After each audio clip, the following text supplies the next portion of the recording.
We have to acknowledge that yesterday was a terrible day, a very bad day for this country. When something like that happens, we decent people have to be respectful and show some solemnity. And that's what I did yesterday. But today's another day.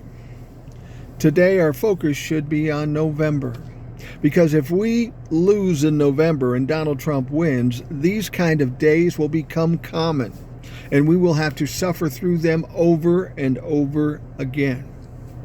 Now, it was predictable how the Republicans would come out and said, oh, this was a violent Democrat, the libtards did this. But when the facts came out, it turns out it was a young man, 20 years old, white, straight, not an immigrant, and he was registered Republican. Now, the Republicans will say, well, he did donate $15 to a Democratic cause. Oh, that's telling. Here's the thing. I was a 20-year-old man at one point. My sons were both 20 years old at one point. Young men of that age don't know shit about shit. I'll guarantee you that. And they are angst-ridden. And they are fearful about the future. People have a good reason to be fearful about the future. I'm 64. I'm not going to be around when you see the after effects of voting in the likes of Donald Trump. But these people are going to have to live with it. He's a registered Republican. How can that be? Well, we've said it before. The Republican Party is split because of Donald Trump. Yes, there are people that love Donald Trump, but there are people that are terrified of Donald Trump in the Republican Party.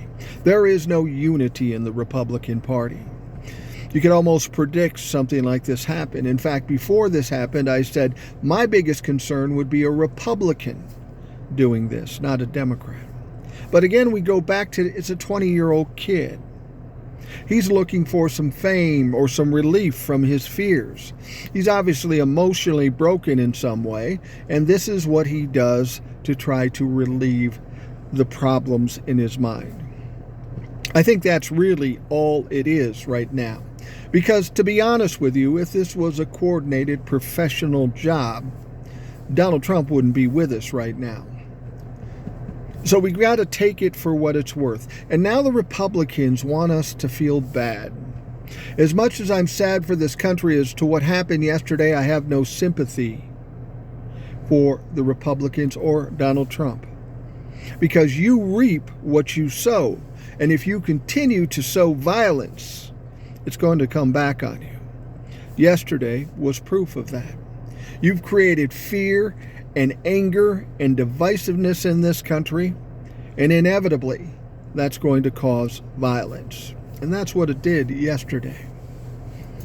I'm not sympathetic for the Republicans because when Paul Pelosi was attacked with a hammer by a Trumplafuck, you motherfuckers laughed.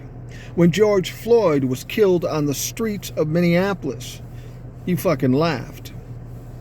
And then when these hordes of mouth-breathing, red meat-eating pieces of shit attacked our Capitol, you called it a peaceful protest.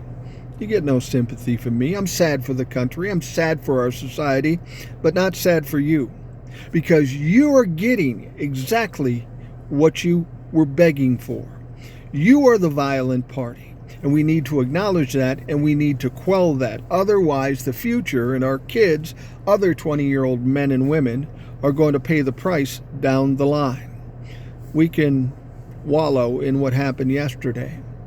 But if we want to stop it, we've got to focus on November.